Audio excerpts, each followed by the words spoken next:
자, 시편 89편 38절부터 자, 45절까지 우리 같이 합독하시겠습니다. 시작. 그러나 주께서 그를 버리시고 증오하셨으니 주께서 주의 기름 부음을 받은 자에게 진노하였나이다. 주께서 주의 종 언약을 거부하시어 그의 왕관을 땅에 던져서 욕되게 하셨으며 그의 모든 울타리를 부수시고 그의 요새를 황폐케 하였나이다. 그 길을 지나는 모든 자들이 그를 약탈하니 그가 그의 이웃에게 수치가 되었나이다. 주께서 그의 대적에 오른손을 세우시고 그의 모든 원수들로 기뻐하게 하셨으며 또 그의 칼날을 뒤집으시고 그로 전쟁에 서지 못하게 하셨나이다. 주께서 그의 영광을 그치게 하셨으며 그의 보좌를 땅에 던지시고 그의 청춘의 날들을 단축하셨으며 그의 수치를 덮으셨나이다. 아멘. 살랍니다. 여기까지.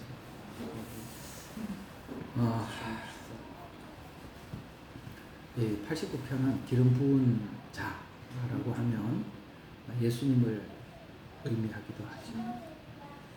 오늘 이 89편을 적었던 기록했던 저자를 아마 이렇게 나와 있을걸요. 에스라인 에단의 마스킬 이렇게 되어 있을 겁니다. 주제가 그렇죠. 여러분 그 에스라의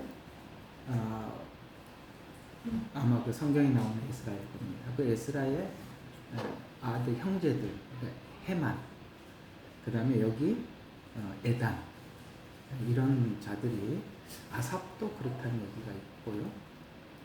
이렇게 시편의 중요한 다윗의 시편이 대표뿐이지만 그렇지 않는 자들의 그 이름 중에 이 에단이라는 하나의 찬양되죠. 하나님을 찬양하는. 그 앞에 있는 시편이 아마 이게 그 헤만의 찬양일 겁니다. 이거 한 편이고요. 에단의 찬양이 89편이라고 이렇게 두 편이 나왔습니다. 근데 여기 이제 89편을 굉장히 길어요. 52편. 그래서 여기 마스길 이렇게 적혀져 있죠. 에스라인 에단의 마스길. 마스길이 무슨 뜻이냐면 나만 체험한, 그러니까 나 혼자 체험하기 너무 아까워서 모든 사람들에게 알려서 함께 나누고 싶은 이런 뜻이거든요. 그러니까 우리 이런 걸 보고 이제 흔히 말하는 공감시 이렇게 표현합니다.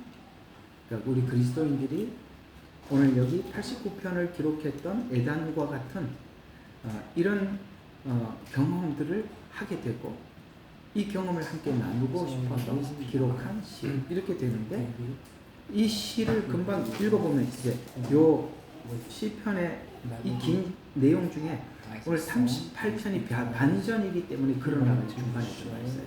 반전. 그러니까 앞에 있는 어떤 내용들과 그 다음에 38편부터 있는 이 반전이 이제 뭔가 이렇게 앞에 있는 내용이 뭔가를 윤곽을 잡아주고 후반부에 가서 이 내용이 뭘 의미하려고 하는지를 강하게 어필하죠. 이제 이렇게 그러나라는 어떤 반전. 여기 보면 이런 말들이 한번 쭉 나오거든요. 자, 어떤 반전인지 반전을 한번 잠깐 보자고. 20절부터 한번 보시면 내가 내 종 다윗을 찾아내 거룩한 기름으로 그에게 기름 부었다. 찾아내서 기름을 부었다는 것은 예수님을 이야기하는 겁니다. 그러니까 예수님을 하나님께서 다윗의 언약에 의해서 이 땅에 보내주죠. 그에게 기름을 부었어요. 그러니까 내 손이 그와 더불어 견고히 세워질 것이며 내 팔이 또한 그를 힘있게 하리로다. 이렇게 하나님께서 다윗에게 언약했던 것처럼 하나님께서 그렇게 할 것이다라고 다윗의 후손인 예수님에게 원수가 그를 강요하지 못하게 할 거고 악인들이 그를 괴롭히지 못할 것이로다. 이게 뭔가 하나님의 언약이 악인에게 분명하게 심어지고 우리에게 그 언약이 분명하게 오게 될 것을 기대하는 그 기대치들을 쭉 설명을 하고 있거든요. 그러면서 또 보세요. 내가 그의 면전에서 그의 적들을 쳐부수고 그를 미워하는 자들을 재앙을 치려니와 이제 이런 게 우리가 보면 다 승리의 내용들이잖아요. 승리의. 그렇죠? 그다음에 나의 신실함과 자비가 그에 함께하리니 내 이름으로 인하여 뿔이 높아지리로다. 높아질 거예요. 내가 또 그의 손을 바다에 세우고 그의 오른손에 강은을 세우리라. 내가 그가 내게 부르짖기를 주는 나의 아버지시요 나의 하나님이시며 내 구원의 반석이라 하리라. 이렇게 언약을 하셨다. 그런데 오늘 읽었던 이야기는 전혀 어떻게 되냐면 그렇게 하시겠다고 하셨던 주를 어떻게 하십니까? 그러나 반전이 어떻게 나오냐면 주께서 그를 버리시고 증오하셨으니 이상하죠. 앞에는 승리를 약속을 했는데 그 승리를 이렇게 이루시겠다는 거예요. 증오하고 버리고 그 다음에 주의 기름 부음 받은 자에게 진노하시고 이상하죠.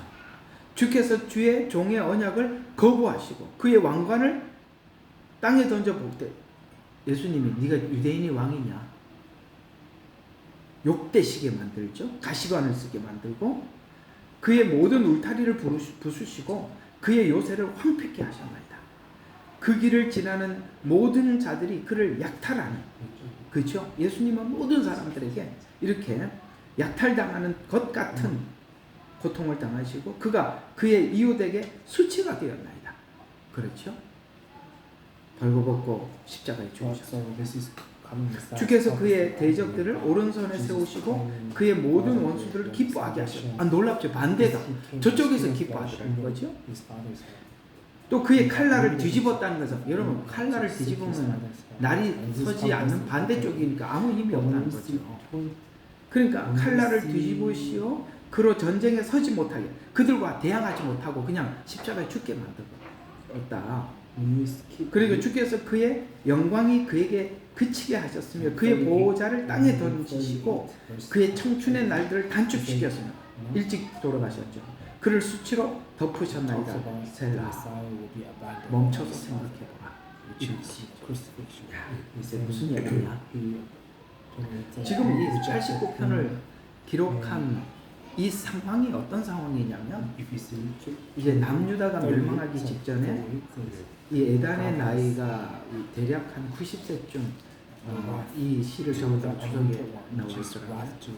그러니까 지금 하나님께서 다윗을 세우셨을 때 언약을 하셨잖아요. 이게 이제 사무엘 7장에 다윗과 언약한 언약이에요.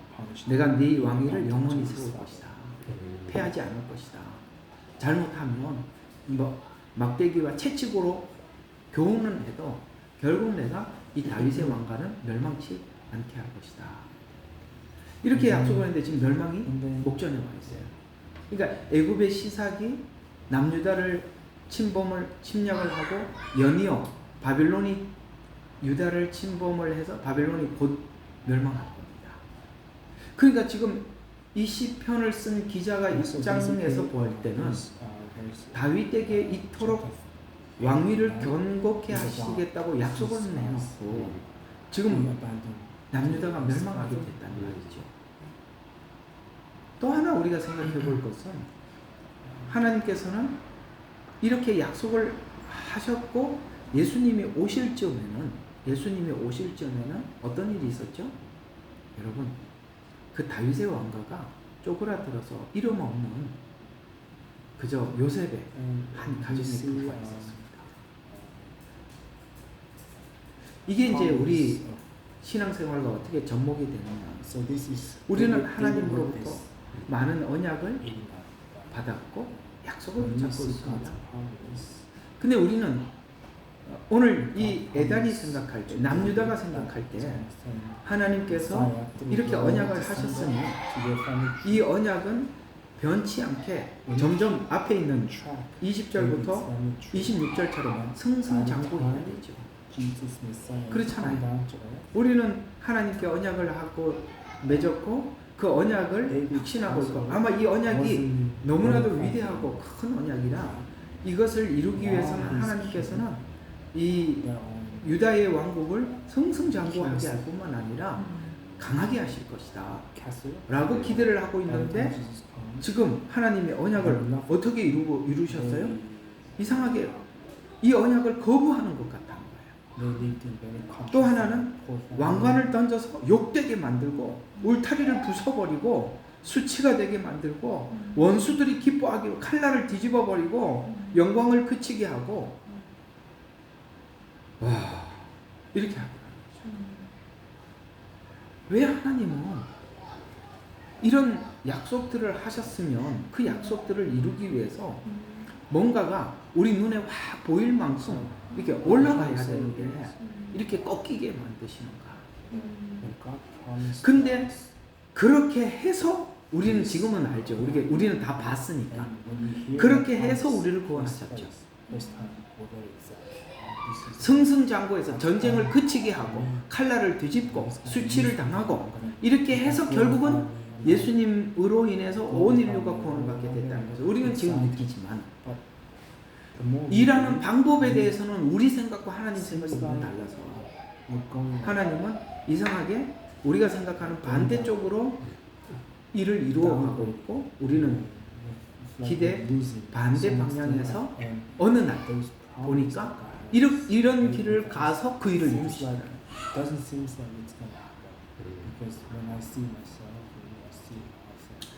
여러분 우리 모두가 알아야 될 것은 성경에 보면 바울이 이런 표현을 합니다. 하나님께서 하나님의 종인 나 우리가 볼 때는 너무나도 하나님 앞에 소중한 하나님의 종이고 위대한 하나님의 사람입니다.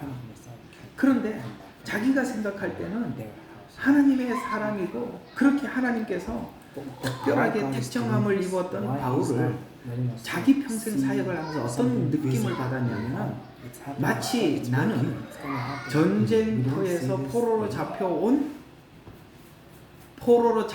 왕처럼 끄트머리에다 세워서 끄트머리 고린도전서에 나와요. 끄트머리에 세웠다는 이 말은 우리 옛날에 로마 시저가 나오는 영화를 보면 전쟁터에 자신의 장군들을 보내거든요. 그럼 승리하고 돌아온 장군들을 시저가 직접 맞이하죠. 그러면 여러분 그 영화를 보면 높은 계단 위에 로마 황제가 앉아있고 그 밑에 큰 연병장 같은 데서 그 개선 장군이 그야말로 그게 이제 여러분 그 뭐죠? 요한계시록에 나오는 말 4마리 있죠. 그런 말을 타고 개선 장군처럼 백마를 타고 오기도 하고 흑마를 타기도 하고 청황색 말을 타기도 하고 또 한 마리는 색깔이 뭐예요? 붉은 말을 그런 말을 타고 딱 개선 장군이 막 정말 그러면 로마 시민들이 나와서 막 환호를 하고 그 다음에 시저는 로마 황제는 홀을 들고 이렇게 환영을 해주거든요. 그러면 막 개선 장군은 막 그냥 그 축하를 받으면서 막 씩씩하게 앞에서 쭉 걸어가고 그러면 거기 참여했던 군인들이 막 환영을 받으면서 박수 갈채를 받는데 잡혀온 적군들은 제일 끝에 왕과 신하들과 포로로 잡힌 군사들은 끝에다 세워요. 근데 막 그러면 이 박수를 치고 환영을 하잖아요. 그 백성들이 그러면 이 환영의 소리가 개선 장군에게는 승리의 소식이지만은 저 끄트머리에 있는 이 왕들은 조금 있으면은 사형장에 끌려가는 거예요. 그리고 그 나머지 그 병사들은 노예로 팔리는 겁니다. 그러니까 왕과 신하들은 사형장으로 끌려갈 거예요. 자기는 마치 하나님께 이렇게 위대한 종인 바울이 복음을 전하는 것은 마치 끌려온 왕들처럼 하나님은 나를 그렇게 취급하더라는 거예요. 이해가 가요? 내 느낌이 그렇더라는 거예요. 나는 끄트머리에 잡혀온 왕들처럼 하나님 그렇게 개선장군처럼 여기 앞에 89편 20절부터 쭉 보면은 개선장군 같은 느낌이 들잖아요. 하나님 그렇게 연약을 하신 건데. 근데 실제는 어떻게 이루시더라? 35절부터 오늘 금방 읽었던 몇 절이야? 셀라까지 45절까지 하나님이 그렇게 하나님의 일을 이루어 가더라는 거예요. 이 차이를 우리가 이 차이에 대한 느낌을 좁히기가 참 힘들다는 거예요. 왜 이렇게 일을 이루시냐? 하나님이 권능이 없는 것도 아니고 그런데 그죠? 그래서 지금 이스라엘의 멸망을 목전에 두고 오늘 에단이 지난날 하나님의 언약들을 상기하면서 오늘 지은 시예요. 그러면서 앞의 이야기가 더 중요하게 느껴져요. 왜냐하면 하나님께서 언약은 이렇게 하셨지만 언약을 이루는 방법에 대해서는 그들에게 이스라엘 모든 민족들에게 또 하나님의 종들에게 완전한 희생을 요구한단 말이에요. 완전한 희생. 이게 지금 예수님이 당하셨던 이야기들을 그대로 나열한 거 아니겠어요? 근데 우리가 이렇게 하나님의 일을 이루어 가더라는 거예요. 이 개입을 좁혀야만이 하나님의 일하심을 할 수 있다는 것이죠. 근데 하나님의 위대하심이 어떤 위대하심이냐? 처음부터 노래가 너무나도 위대하게 시작이 돼요. 내가 주의 자비를 영원히 노래하며. 여러분 이 상황이 주의 자비를 영원히 노래할 말이 나올 상황이냐 이 말이에요.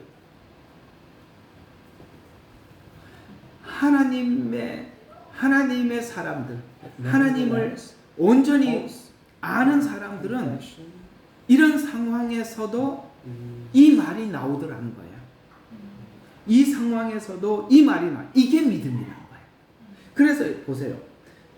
내가 주의 자비를 영원히 노래하며 내가 내 입으로 주의 신실하심을 모든 세대에 알게 하리니 내가 말하기를 자비가 영원히 세워질 것이요 주께서는 주의 신실하심을 바로 그 하늘이 견고히 세우리라 하였나이다. 내가 나의 택한 자와 한 언약을 맺으며 내가 나의 종 다윗에게 맹세하여 내가 내 씨를 영원히 경고케 세울 것이요 내 보좌는 모든 세대에 세우리라 하였노라. 셀라하고 딱 끊었죠.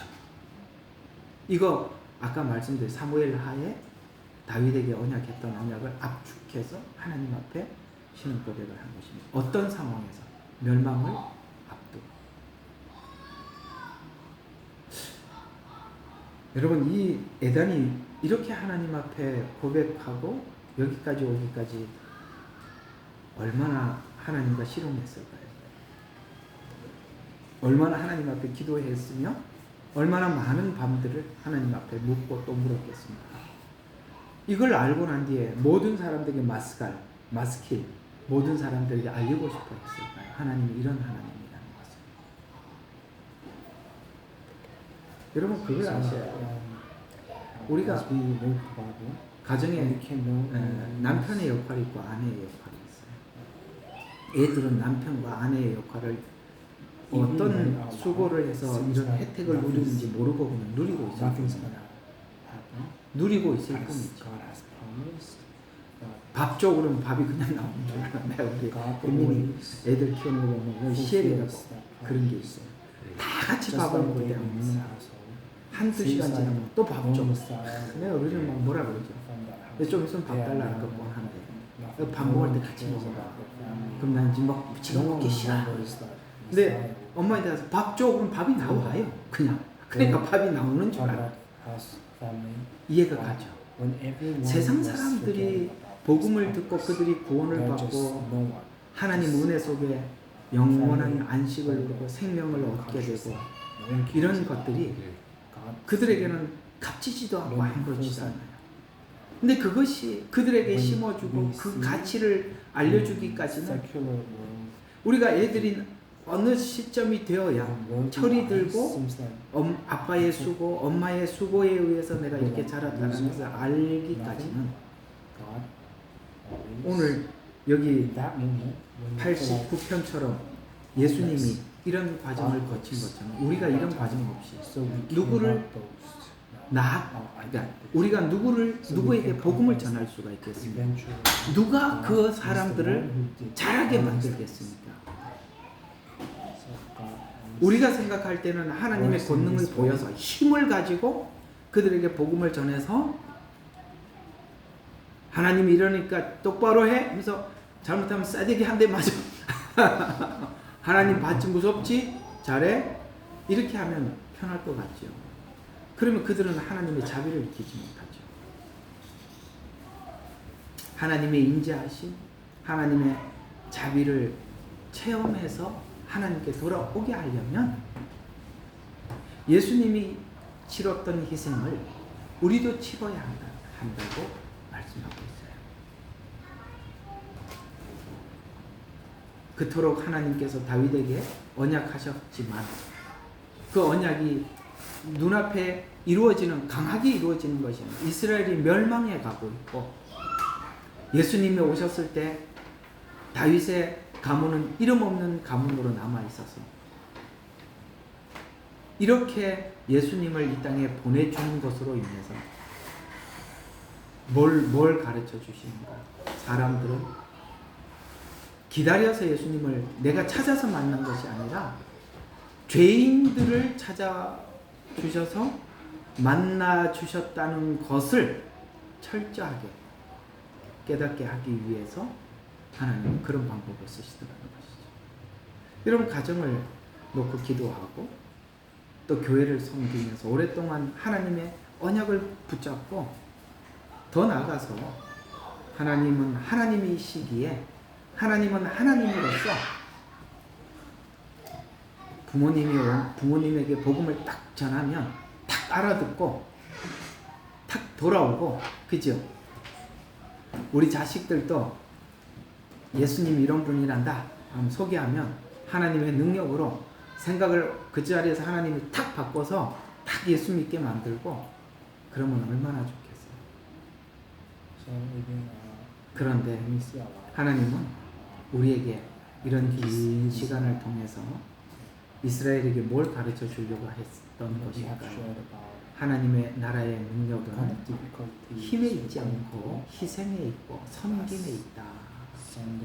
이걸 하나님이 가르쳐 주고 싶은 것이죠. 그래서 이 오늘 금방 읽었던 에단도 이 과정을 넘어가기 위해서 엄청나게 많은 스스로의 시험을 넘어왔대요. 그게 이제 오늘 46절부터 쭉 나오거든요. 한번 보실까요? 주여 언제까지나이까? 이거 뭡니까? 오랫동안 하나님께서 그 언약하신 언약들을 하나님 이루실 그를 기다렸죠. 그래서 주여 언제까지나이까? 주께서 자신을 영원히 숨기겠나이까? 지금 어떤 느낌을, 마치 하나님의 부재 중인 걸 느껴요. 하나님 그렇게 약속을 해놓고 나라가 다 넘어가게 생겼는데, 나라가 지금 바벨론의 포로 생활하고 있는데 하나님은 아무것도 안 하는 것 같이 영원히 숨기겠나이까? 주의 진노가 불같이 타겠나이까? 나의 때가 얼마나 짧은지 기억하소서. 아시겠어요? 얼마나 위급하냐. 위급한데 하나님은 아무것도 안 하는 거예요. 그래서 기억하소서. 주께서 모든 사람을 어찌 그리 허무하게 지으셨는지요. 그 풍랑을 잠잠케 하신 예수님 좀 어딘지 찾아봐. 그래서 기억하게 하소서. 주께서 모든 사람을 어찌 그리 허무하게 지으셨는지요. 지금 우리가 하나님 앞에 넋두리 했던 내용들을 여기 다 담고 있잖아요. 우리 이거 다 했죠? 안 했나? 했을걸요? 그죠? 왜 이렇게 숨기십니까? 시간이 얼마 남지 않았습니다. 어찌 모든 사람이 그렇게 허무하게 지으셨는지, 살아서 죽음을 보지 아니할 사람이 누구리까? 우리가 곧 죽습니다. 아시겠어요? 네, 죽을 것 같고 나도 곧 죽을 것 같아요. 내가 살아생전에서 이거 볼 수 있겠습니까? 그런 얘기죠. 그가 자기 혼을 음부의 손에서 구해내리니까 셀라. 그래서 또 여기 셀라가 참 많아요. 여기까지 보고 읽고 또 생각하고 다음 거 읽어보라는 거죠. 주여, 주께서 주의 진리 가운데서 다윗에게 맹세하셨던 이전의 주의 자유는 어디 있나이까? 하나님 성경에 이렇게 약속을 하셨잖아요. 하나님, 저는 그걸 믿고 지금까지 했는데 도대체 지금 그 일은 완성될 기미는 보이지 않고 어떻게 거꾸로 갑니까? 이런 이야기가 되죠. 주의 자비들은 어디 있습니까? 주여 주의 종들의 비방을 기억하소서. 모든 막강한 백성들의 비방을 어떻게 내가 내 품에 지니리까? 야 진짜 우리 말로 참 그 말은 원래 하는 말이 아니라고 그러더라고. 참 그 환장이라는 말은 좋은 말이 아닙니다. 진짜 그런 마음이에요 지금. 그죠?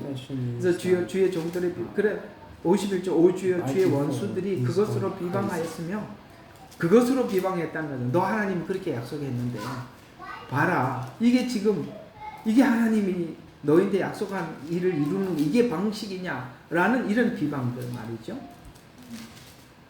그러면서 그들이 그것으로 주의 기름 부음 받은 이에 발걸음을 비방하였나이다 라고 하다가 52절이 완전 반전이지. 어떤 반전이냐? 주의 영원 주를 영원토록 송축할지어다. 아멘. 이렇게 끝이 나버리면서 여러분 중요한 건 하나님 결국 약속한 것을 이룰 것이다. 52절에 주를 송축하는 것입니다. 이렇게 끝이 나. 회복된 자의 찬양입니다. 시편은 다 이런 구조로 되어 있어요. 왜 이게 이런 구조 속에서 우리가 뭘 알아야 되느냐면 하나님의 분명한 약속과 그 약속이 이루어지는 사이에 하나님이 일하는 방법에 대한 공감이 하나님과 우리가 다르기 때문에 그걸 좁혀야 되는 거고 일하는 방법 이해가 가요? 일하는 방법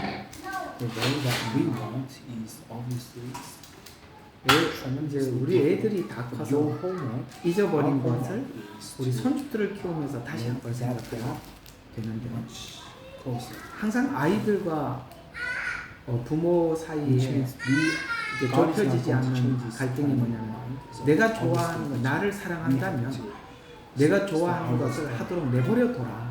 이게 이제 아이들의 욕구고 부모는 그거 하면 안 된다는 거예요. 근데 왜 사랑하는데 내가 왜 내 마음대로 하지 못하게 하느냐. 이제 아이들의 질문이고 어른들은 그걸 그렇게 하면 안 된다라고 말하는 게 우리들의 이야기죠. 방법에 대한 갈등. 또 하나 하나님과 우리 사이에 또 해결해야 될 두 번째 문제는 시간에 대한 이해입니다.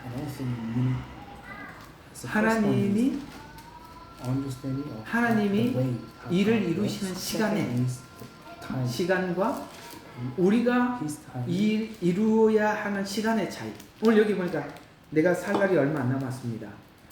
나의 때가 얼마나 짧은지 기억해 주십시오. 뭐 이건 사실 하나님 앞에 협박이죠. 나 이거 얼마 못 살 것 같은데 하나님 이래서 되겠습니까? 내 눈에 살아생기면서 봐야 되겠는데 나는 급해. 뭐 이런 얘기가 되는 거죠. 자, 한 가지는 뭐라고? 방법. 두 번째는 시간. 이 간격이 그게 좁혀지는 것 안에서 하나님과 우리 사이에 많은 갈등이 있는데 결국은 그걸 하나님이 52절처럼 송축하리로다. 아멘 아멘 이렇게 끝날 겁니다. 우리는 예수님을 통해서 눈으로 확인을 했었죠. 오늘 여기 나오는 메시지 중에 이런 메시지가 하나 나와요. 9절 한번 보시죠. 하나님께서 결국은 이 일을 이루실 하나님이십니다 라는 말 앞에 뭘 근거로 하나님 앞에 제시를 하느냐면 9절부터 쭉 나오면 주께서 바다의 흉흉함을 다스리시고 거기에 파도가 일 때면 그것을 잠잠게 하셨나이다. 이 자연을 다스리는 거예요. 그 다음에 10절은 주께서 라합을 살육하는 자처럼 산산이, 여기서 말하는 라합은 그 창세기에 나오는 기생 라합 이야기가 아닙니다. 요 라합이라는 이 단어는 사단을 지칭할 때도 쓰는 단어입니다. 그러니까 주께서는 라합을 살육당한 자처럼 산산이 부수시고 주의 원수들을 주의 강하신 팔로 흩으셨나이다. 사단을 하세시킨다는 것이죠. 하늘들도 주의 것이요 땅도 주의 것이며 세상과 그 안에 충만한 것들도 주께서 세우셨나이다. 창조죠.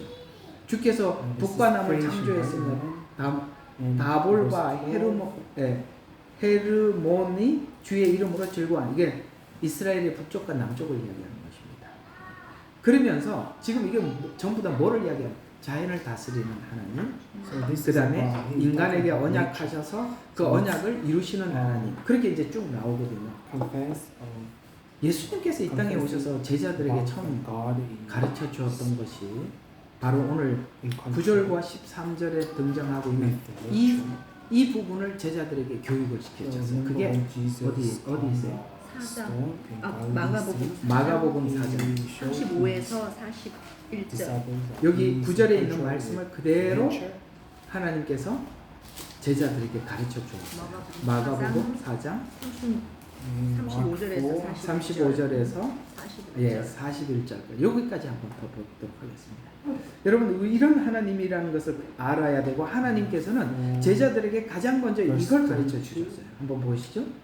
그날 저녁이 되자 주께서 제자들에게 말씀하시기를 저편으로 건너가자고 하시더라. 이거 갈릴리 호수를 이야기하는, 갈릴리 호수는 이쪽 한쪽은 한 70, 그러니까 60리, 또 이쪽에서 저쪽에서는 80리예요. 여러분, 그래서 그 사람들은 너무 호수가 커서 바다라고 불러요. 근데 이 갈릴리 호수는 헬몬산에서 만년설, 눈이 녹아서 흘러내리는 물로 만든 호수거든요. 정말 갈릴리 호수가 굉장히 커요.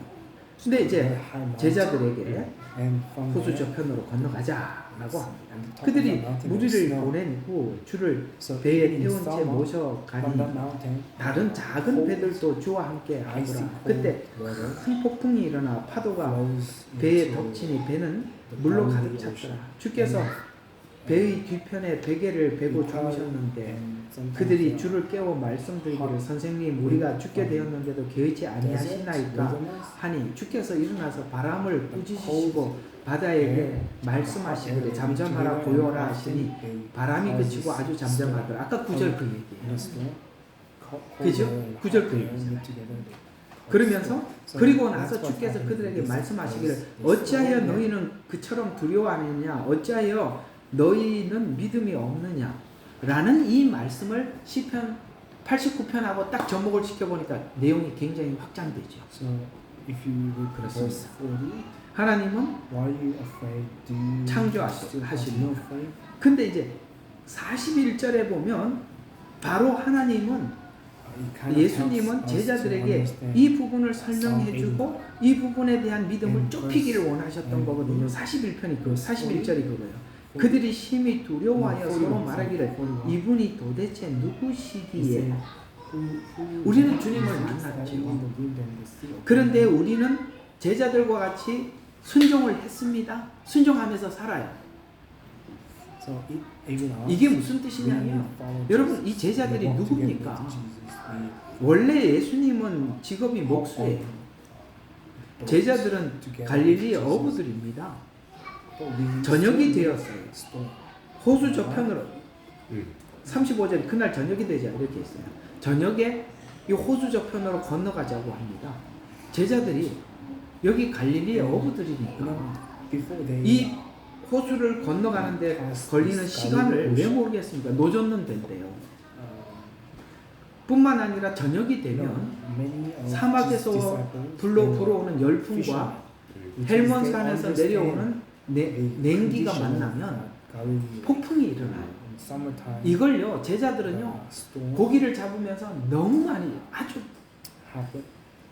잘 알고 있는 사람들입니다. 근데 예수님께 말을 할 만도 하잖아요.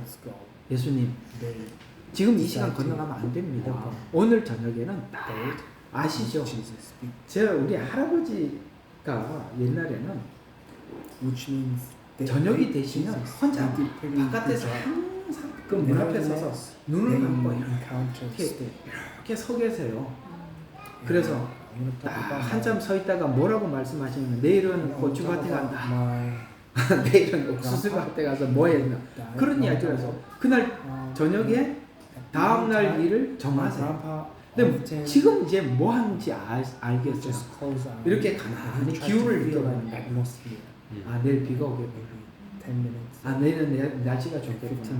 그러니 내일은 이 밭에 가서 이 일을 하면 되겠구나 하고 그날 저녁에 딱 그걸 딱 느낌을 보고 아, 내일 작업을 어디 뭘 할 걸 정하는 거예요. 여러분 특히 어부들은 더 하죠. 위험한 상황들이 많이 만나게 되잖아요. 그러니까 여기 대부분이 어부들이에요. 예수님이 호수 저편으로 건너가자 그랬더니 자기들은 오늘 저녁에 풍랑이 일 것 같아요. 그런데 예수님이니까 믿고 간 거야. 우리 모두 다 그렇게 출발한 게 너무 많다 이 말이에요. 그렇죠. 사이판 가라, 중국 가라, 호주 가라, 뭐 해라 이런 것들을 여러분들 미래를 알고 그럽니까? 하나님 다 했죠. 근데 웬걸 예측이 맞은 거야. 풍랑이 있는 거야. 그러니까 자기들이 할 수 있는 방법을 다 취하는 거예요. 근데 예수님이 가자 그러니까 정작 가려고 하신 분은 가서 주무시고 계시는 거예요. 우리가 딱 89편이 그 느낌인 거예요. 잠잠한 거예요. 아무것도 안 하시는 거예요. 주여, 우리가 죽게 됐는데 깨워. 우리 사는 날이 얼마큼 똑같은 이야기죠. 하나님 왜 잠잠하시나이까 깨웠어요. 그때 예수님이 벌떡 일어나서 뭐라 믿음이 없는 자들아 믿음이라고 지적을 하시면서 파도에 잠잠하라 라고 했더니 뭐라고 이야기합니까? 이분이 도대체 누구시기에 바로 이걸 가르쳐 주고 싶은 거예요. 이분이 누구신지 가르쳐 주고 싶은 거예요. 우리는 나가자 싸우자 이기자 승리하자 해서 하나님의 일을 한다고 생각을 하고 있고 하나님은 죽어서 낮추어서 잠잠해서 찌그러져서 하나님의 일을 하자는 것이에요. 우리는 우리 시간에 하자는 것이고 하나님은 하나님의 시간에 하자는 것이고 그 하나님의 주권, 창조의 주권, 다스림의 주권 이것이 자연에게만 적용되는 것이 아니라 우리 각 개개인의 인생 속에서도 하나님이 일하신다. 이렇게 말씀합니다.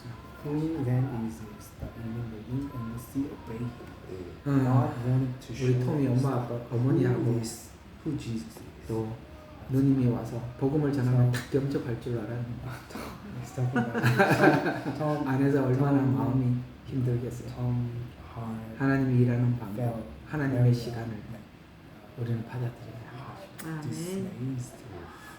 알 수 없습니다. 어떻게 하시죠? 어떤 씨앗이 숨겼어요? 나는 이상하게 나는 씨앗을 호주에다 시드니에다 뿌리고 있는데 열매는 하나님 홍콩에서 거두시는 거예요. 오케이? 내가 하는 게 아니라 그렇더라고요. 해보니까 그래요. 우리는 복음을 여기다 심었는데 씨앗은 열매는 딴 데서 맺죠. 언제 한번 사이판에서 목회를 하는데 참 그래도 우리 전수족 자매들이 와서 너무 신실하게 잘하는 거예요. 너무 감사하더라고요.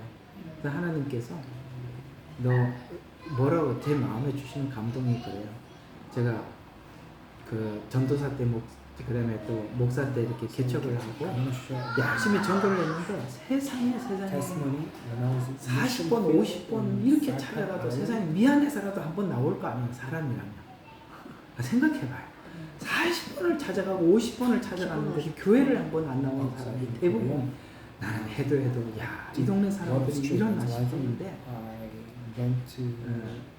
그때 열매를 못 거든요. 하나님께서 사이판에서 그 자매들이 와서 그렇게 교회를 섬기면서 거기서 열매를 맺으시고 여기 우리 시드니 와서도 얼마나 전도했습니까? 근데 뭐 온 사람은 없고 그래요. 심을 때가 있고 거둘 때가 있어요. 하나님은 신실하세요.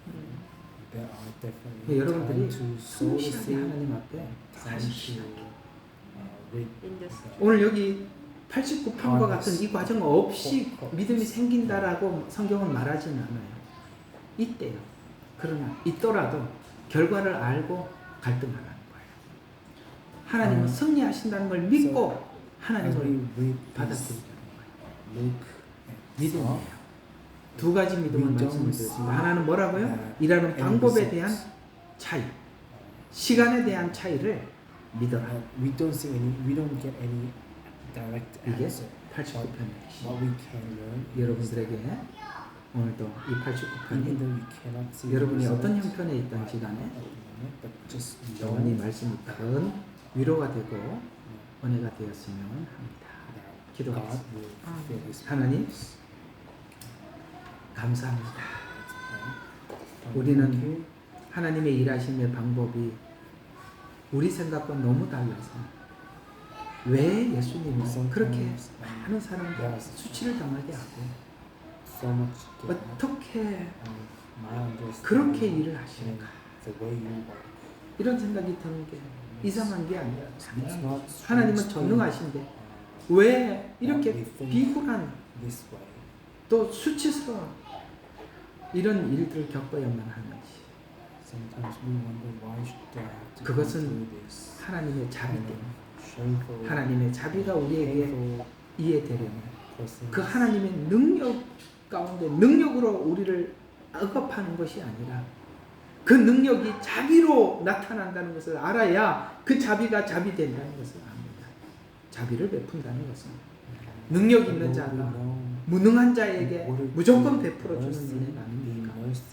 하나님, 이 또한 일하는 이 방법을 우리가 받아들일 수 있는 믿음을 우리 모두 갖게 도와주시옵소서. 예수님 이름으로 기도합니다. Help us to accept 아멘. Christ. 감사합니다.